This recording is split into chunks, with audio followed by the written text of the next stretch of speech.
Aujourd'hui, partageons la parole de Dieu avec un sermon intitulé « Respectez-vous les uns les autres ».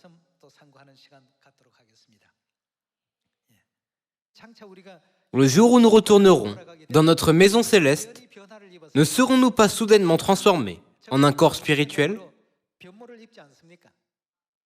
Si tel est le cas, notre corps ne doit pas être la seule chose qui change. Qu'est-ce qui doit changer d'autre? Tous nos attributs doivent également changer. C'est pourquoi Dieu nous enseigne dans 2 Pierre chapitre 1 que nous devons participer à la nature divine. Jetons un œil à la Bible pour confirmer les enseignements de Mère qui veut que nous respections les autres et pour nous rappeler que nous devons être transformés en ce genre de caractère. Il n'est pas facile d'avoir ce genre de nature. Mais pour ce faire, ne devons-nous pas passer par des difficultés plutôt que d'essayer de les éviter? Voyons cet enseignement dans 2 Pierre chapitre 1, verset 3. Sa divine puissance nous a donné tout ce qui contribue à la vie et à la piété, au moyen de la connaissance de celui qui nous a appelés par sa propre gloire et par sa vertu. Celle-ci nous assure de sa part les plus grandes et les plus précieuses promesses, afin que par elles, vous deveniez participants de la nature divine, en fuyant la corruption qui existe dans le monde par la convoitise. À quel genre de nature Dieu veut que nous devenions participants?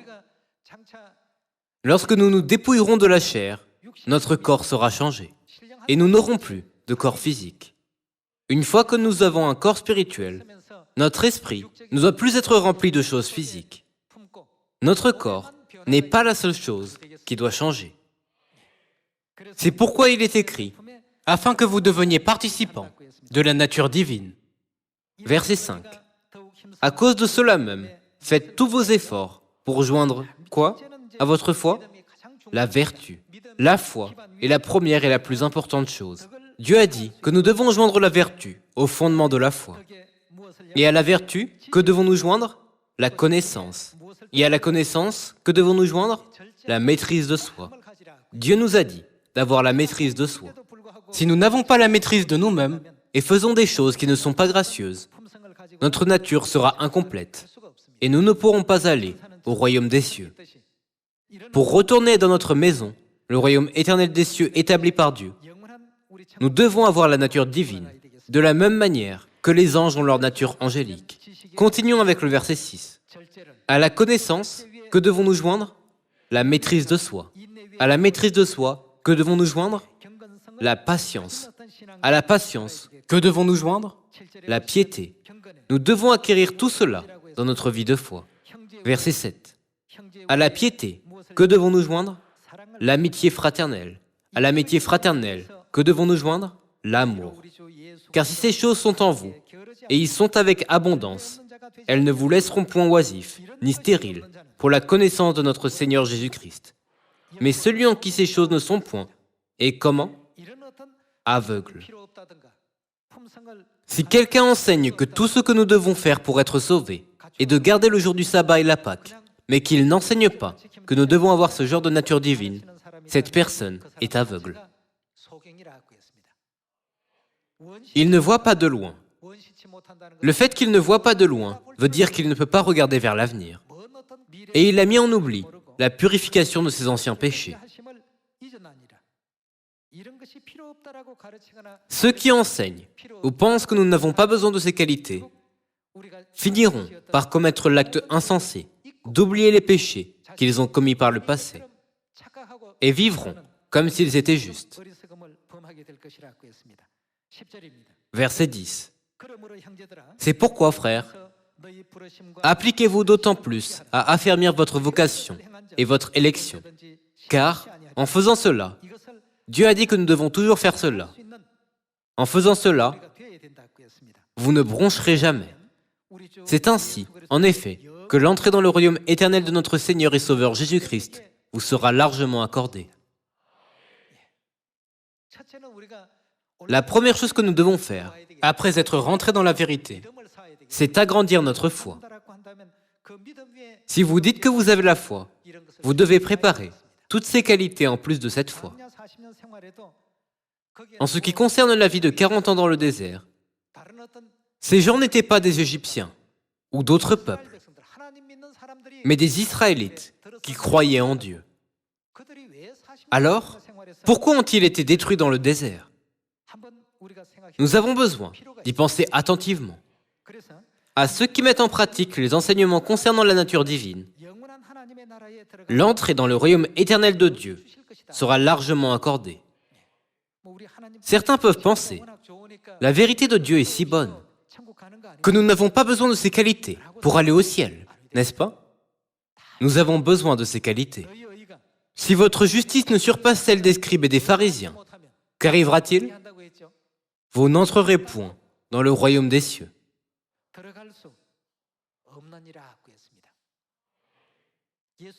Pensez-vous que Jésus l'ait dit sans raison? Il a dit, vous n'entrerez point, parce que vous ne pouvez vraiment pas. Tous les enseignements et toutes les paroles du Christ sont vraies. Si nous ne développons pas ces qualités, nous ne pouvons pas entrer dans le royaume des cieux. Dieu nous conduit à renaître, afin que l'entrée dans son royaume nous soit largement accordée. Nous devons toujours nous en souvenir. Vous n'avez pas besoin de demander. Pourquoi devons-nous vivre de cette manière, alors que ce n'est pas le cas du monde? Puisque nous ne sommes pas ceux qui poursuivent les choses du monde, mais ceux qui poursuivent les choses célestes. Dieu ne nous enseigne-t-il pas comment l'entrée dans le royaume de Dieu nous est largement accordée? Par conséquent, montrer du respect aux autres est quelque chose que nous devons faire afin de participer à la nature divine. Lorsque nous le faisons, ce n'est qu'alors que tout le processus de transformation en être divin pourra être complété. Comment puis-je avoir la maîtrise de moi? Comment puis-je avoir la patience? Comment puis-je pratiquer l'amitié fraternelle? Lorsque Dieu nous demande d'aimer, nous devons penser, comment puis-je accomplir pleinement le genre d'amour que Dieu m'a demandé d'avoir? Vous pouvez réfléchir à ceci ou à cela, mais une manière plus simple de penser est que ces qualités peuvent être obtenues lorsque nous nous respectons les uns les autres. Que ce soit aujourd'hui ou par le passé, les gens ne savent pas comment se respecter les uns les autres ou s'unir les uns avec les autres. Nous voyons donc des crimes violents et du harcèlement se produire dans les écoles. Nous voyons même de la violence sur le lieu de travail. Ces choses se produisent parce que les gens ne savent pas se respecter les uns les autres. Les gens ne deviennent pas un parce qu'ils ne travaillent pas ensemble. Mais ils font les choses seulement pour leur propre intérêt. Bien qu'ils le fassent, ne devrions-nous pas graver les paroles de Dieu dans notre cœur chaque jour et marcher sur le chemin qui nous est donné? Mère Céleste a de nouveau souligné ce point. C'est ainsi en effet que l'entrée dans le royaume éternel de notre Seigneur et Sauveur Jésus-Christ vous sera largement accordée. En écoutant Mère inscrire de nouveau ces paroles dans notre cœur à travers son enseignement, 2 Pierre chapitre 1 m'est venu à l'esprit et je me suis souvenu de l'enseignement sur la nature divine. J'ai pensé, nous devons vraiment devenir comme cela. J'ai pensé, puisque nous ne le faisons pas, nous ne pouvons pas entrer dans le royaume des cieux. Dieu nous enseigne 1 fois, 2 fois, 3 fois, et même 10 fois, en nous répétant le même enseignement. Ouvrons Éphésiens, chapitre 4. Chapitre 4, verset 21. Si du moins vous l'avez entendu, et si, conformément à la vérité qui est en Jésus, c'est en lui que vous avez été instruits, à faire quoi? À vous dépouiller, par rapport à votre vie passée, du vieil homme qui se corrompt par les convoitises trompeuses. Si nous poursuivions le monde auparavant, étant remplis de pensées jalouses, même si je dois faire du mal aux gens, comment puis-je être heureux? Nous devons maintenant nous dépouiller du vieil homme, à être renouvelés dans l'esprit de votre intelligence et à revêtir l'homme nouveau, créé selon Dieu, dans une justice et une sainteté que produit la vérité. À partir du verset 25, Dieu nous enseigne le moyen de revêtir l'homme nouveau. Regardons attentivement, afin que nous puissions devenir participants à la nature divine et que l'entrée dans le royaume de Dieu nous soit largement accordée. Verset 25. C'est pourquoi renoncez aux mensonges et que chacun de vous parle selon la vérité à son prochain, car nous sommes membres les uns des autres. Si vous vous mettez en colère, ne péchez point. Que le soleil ne se couche pas sur votre colère et ne donnez pas accès au diable. Que celui qui dérobait ne dérobe plus, mais plutôt qu'il travaille en faisant de ses mains ce qui est bien, pour avoir de quoi donner à celui qui est dans le besoin. Ne plus le faire veut dire que nous devons nous repentir et travailler en faisant de nos mains ce qui est bien, pour avoir de quoi donner à celui qui est dans le besoin. Qu'il ne sorte de votre bouche aucune parole mauvaise, qu'il ne sorte rien de blessant ou d'irrespectueux de votre bouche. Mais, s'il y a lieu, quelques bonnes paroles qui servent à l'édification et communiquent, quoi? Une grâce à ceux qui l'entendent. N'attristez pas le Saint-Esprit de Dieu, par lequel vous avez été scellés pour le jour de la rédemption. Que toute amertume, toute animosité, toute colère, toute clameur, toute calomnie et toute espèce de méchanceté fassent quoi? Disparaissent du milieu de vous. Nous devons nous débarrasser de tout cela. Abandonnons tous les mauvais caractères que nous avions par le passé. Verset 32. Soyez bons les uns envers les autres, compatissants, vous pardonnant réciproquement, comme Dieu vous a pardonné en Christ. Nous pouvons comprendre ici pourquoi le monde angélique éternel où nous irons est un endroit merveilleux. Ce sont le genre de qualités que tous les anges et les êtres célestes possèdent dans le monde angélique. Puisqu'ils ont tous ces qualités, n'est-ce pas la raison pour laquelle Dieu nous a dit de nous exercer à la piété, afin que nous puissions acquérir cette nature divine avant d'entrer dans le royaume de Dieu? Allons au chapitre 5, verset 1. Devenez donc les imitateurs de... De qui devons-nous devenir les imitateurs, comme des enfants bien-aimés? Puisque nous devons apprendre cette nature divine, il est écrit, devenez donc les imitateurs de Dieu. Verset 2. Et marchez dans quoi? Dans l'amour. À l'exemple de Christ, qui nous a aimés. Marchez dans l'amour. Si nous avons encore de la haine ou de la jalousie envers quelqu'un, cela veut dire que bien que nous ayons la connaissance de la vérité de la Nouvelle Alliance, nous n'avons pas encore complètement digéré la signification de la Nouvelle Alliance. C'est comme mettre de la nourriture dans votre bouche sans l'avaler. Dieu nous a dit de mettre cela en pratique. Et marcher dans l'amour, à l'exemple de Christ, qui nous a aimés et qui s'est livré lui-même à Dieu pour nous, comme une offrande et un sacrifice de bonne odeur. Verset 3. Que la débauche, ni aucune impureté, ni la cupidité ne soient pas même nommées parmi vous, ainsi qu'il convient à des saints. Qu'on n'entende ni paroles grossières, ni propos insensés ou équivoques, choses qui sont contraires à la bienséance. Qu'on entende plutôt, quoi? Des actions de grâce. Car, sachez-le bien, aucun débauché, ou impur, ou cupide, c'est-à-dire idolâtre, n'a d'héritage dans le royaume de Christ et de Dieu. Nous devons nous débarrasser de toutes ces pensées vaines, avoir la foi et y joindre la patience, la maîtrise de soi et l'amitié fraternelle, tout comme Dieu nous l'a enseigné dans 2 Pierre chapitre 1. Nous devons changer progressivement à tous les égards de notre foi. Verset 6. Que personne ne vous séduise par de vains discours, car c'est à cause de ces choses que la colère de Dieu vient sur les fils de la rébellion. N'ayez donc aucune part avec eux. Autrefois, vous étiez ténèbres, et maintenant, vous êtes lumière dans le Seigneur. Marchez comme des enfants de lumière. Verset 9. Car le fruit de la lumière consiste en toutes sortes de bonté, de justice et de vérité. Examinez ce qui est agréable au Seigneur. et ne prenez point part aux œuvres infructueuses des ténèbres, mais plutôt condamnez-les, c'est-à-dire les œuvres des ténèbres. Nous devons devenir ceux qui savent demeurer en Dieu, petit à petit. Nous devons nous respecter les uns les autres et être les membres de la famille céleste qui regardent les autres comme étant au-dessus de nous-mêmes. Voyons Romains, chapitre 12, verset 8.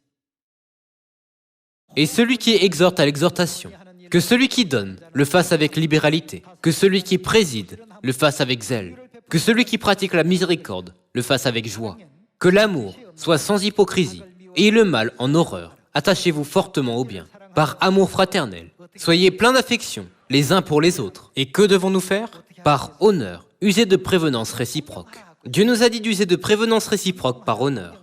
Respect et honneur signifient la même chose. Comment devons-nous user de prévenance réciproque? Par honneur, nous devons user de prévenance réciproque. Nous ne devons pas penser, puisque cette personne n'est pas aussi talentueuse que moi, elle a besoin d'apprendre de moi. Nous sommes une famille qui ira ensemble au royaume des cieux. Continuons avec le verset 10. Par amour fraternel, soyez pleins d'affection les uns pour les autres. Par honneur, usez de prévenance réciproque. Ayez du zèle, et non de la paresse. Soyez fervents d'esprit, servez le Seigneur. Réjouissez-vous en espérance. Soyez patients dans l'affliction. Persévérez dans la prière. Pourvoyez aux besoins des saints. Exercez l'hospitalité. Bénissez ceux qui vous persécutent. Bénissez et ne maudissez pas. Réjouissez-vous avec ceux qui se réjouissent. Pleurez avec ceux qui pleurent. Ayez les mêmes sentiments les uns envers les autres. N'aspirez pas à ce qui est élevé, mais laissez-vous attirer par ce qui est humble. Ne soyez point sages à vos propres yeux. Ne rendez à personne le mal pour le mal. Recherchez ce qui est bien devant tous les hommes. S'il est possible, autant que cela dépend de vous, soyez comment? Soyez en paix avec tous les hommes. Dieu nous a dit d'être en paix et en harmonie les uns avec les autres. Verset 19. Ne vous vengez point vous-même, bien-aimés, mais laissez agir la colère, car il est écrit « À moi la vengeance, à moi la rétribution, dit le Seigneur. » Ces paroles ne sont-elles pas données dans Deutéronome chapitre 32? Mais si ton ennemi a faim, donne-lui à manger. S'il a soif, donne-lui à boire. Car en agissant ainsi, tu amasseras des charbons ardents sur sa tête. Ne te laisse pas vaincre par le mal, mais surmonte le mal par le bien. Nous, les membres de la famille de foi, qui sont à Sion, devons marcher sur ce genre de chemin. Nous ne devons pas simplement le savoir et échouer à le mettre en pratique. Mais nous devons penser, tous les enseignements de la Bible sont les commandements de Dieu. Alors que devons-nous faire? Nous devons par honneur user de prévenance réciproque. Frères et sœurs, prenons un exemple. Disons qu'il y a 3 enfants dans une famille. La Benjamine n'est pas aussi intelligente ou sociable que les 2 autres. Qu'arrivera-t-il si l'aînée, qui est extrêmement talentueuse, dit à la Benjamine « Pourquoi es-tu si idiote ?» Dira-t-elle vraiment cela? Au lieu de faire cela, que fera l'aînée? Même si les autres parlent mal d'elle, l'aînée ne défendra-t-elle pas la Benjamine en la réconfortant et en l'encourageant à faire mieux? C'est ainsi que nous devons agir les uns envers les autres. Nous devons nous respecter les uns les autres. Frères et sœurs, connaissez-vous Hans Christian Andersen? Il est l'auteur du conte « Le vilain petit canard ». Il a également écrit « La petite fille aux allumettes ». On dit qu'Andersen a toujours été stigmatisé par d'autres enfants lorsqu'il était jeune. C'est parce qu'il était un peu laid. Et il est dit que sa famille était très pauvre. Bien qu'il soit dans une situation aussi défavorable, n'a-t-il pas écrit des histoires au lieu de se décourager? Il était meilleur que quiconque pour ce qui est d'écrire des histoires. Tout le monde connaît le nom de Hans Christian Andersen, mais personne ne connaît les noms des enfants qui se moquaient de lui. Frères et sœurs, n'êtes-vous pas d'accord? Lorsqu'on a demandé à Andersen plus tard dans la vie, « Comment avez-vous pu réussir ?» Il a répondu qu'il pouvait écrire Le vilain petit canard, parce qu'il avait lui-même fait l'expérience de ce que c'était que d'être laid. et qu'il pouvait écrire La petite fille aux allumettes parce qu'il avait connu la pauvreté. Il a dit que ces circonstances défavorables l'avaient rendu grand. Au lieu de dire « mes circonstances ne sont pas bonnes, alors je ne peux pas changer pour avoir ce genre de nature », nous devons dire « puisque c'est ce que Dieu, notre Père et notre Mère, me dit de faire, j'obéirai à cet enseignement. » Tant que nous aurons cette détermination, nous deviendrons de grandes figures dont le nom brillera pour toujours. Même si notre situation actuelle est défavorable, comme celle d'Andersen. Cela ne veut pas dire que nous ferons du bon travail, simplement parce que notre environnement est bon. Frères et sœurs, il y a des oiseaux en Nouvelle-Zélande appelés kiwis. Ils ont des ailes.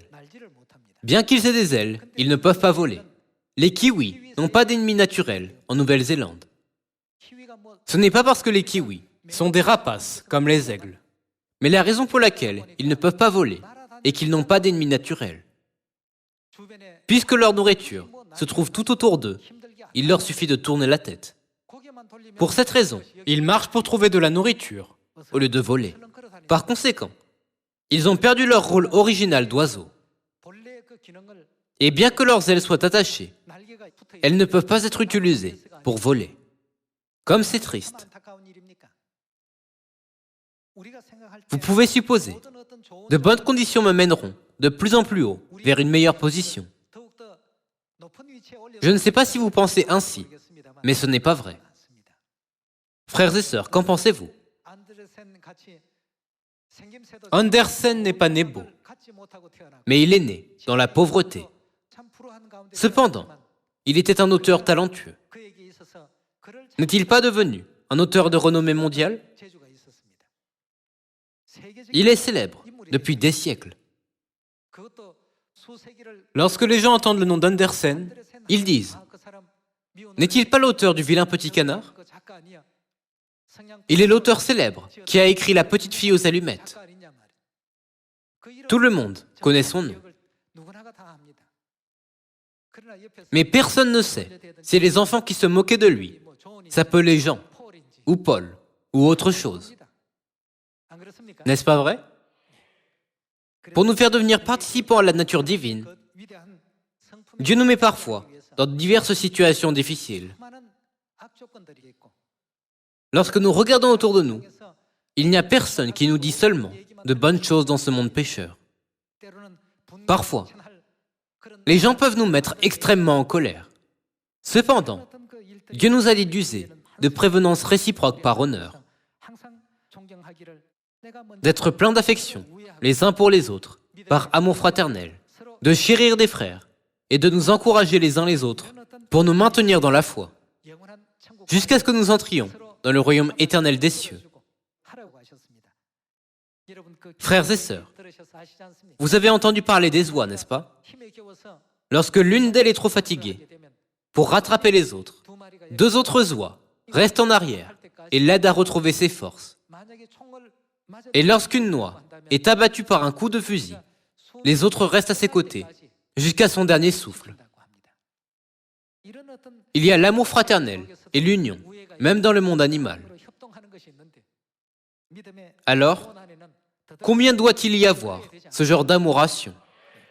Ce faisant, j'espère que l'entrée dans le royaume éternel des cieux, où Père et Mère veulent que nous allions, sera largement accordée à tous les membres de la famille de Sion. Il y a plus de situations défavorables autour de nous que de situations favorables. Soyons reconnaissants pour ces situations, bien qu'elles soient déficientes. Andersen a dit que si ces circonstances avaient été favorables, il n'aurait jamais pu écrire une histoire comme La petite fille aux allumettes, ou même concevoir une histoire comme Le vilain petit canard. Je crois que ce ne sont pas les mauvaises circonstances qui nous font mal agir. Ce qui est important, c'est de savoir si nous pouvons être motivés pour accomplir quelque chose dans les mauvaises circonstances. Nous devons être pleins d'affection les uns pour les autres par amour fraternel et user de prévenance réciproque par honneur. afin que l'entrée dans le royaume de Dieu nous soit largement accordée. Essayez d'abord de mettre en pratique ces enseignements. Ils contiennent beaucoup de choses utiles pour nous aider à revêtir la nature divine. Respectez-vous les uns les autres et chérissez-vous les uns les autres. Nous ne devons pas être ceux qui disent des choses comme « Andersen, tu es inutile et laid ». Nous devons plutôt devenir ceux qui peuvent dire « Andersen, tu as un grand talent pour donner de nombreuses leçons à travers tes écrits. Tu devrais en faire usage. De cette façon, tu peux être un homme qui est respecté par de nombreuses personnes.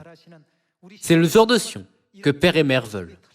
Par conséquent, nous devons être pleins d'affection les uns pour les autres, par amour fraternel, et user de prévenance réciproque par honneur. Et nous devons avoir du zèle, et non de la paresse, être fervents d'esprit, et servir Dieu à Sion. En vous demandant de courir diligemment jusqu'au dernier moment où vous arriverez au ciel, j'aimerais conclure le sermon d'aujourd'hui. Merci beaucoup.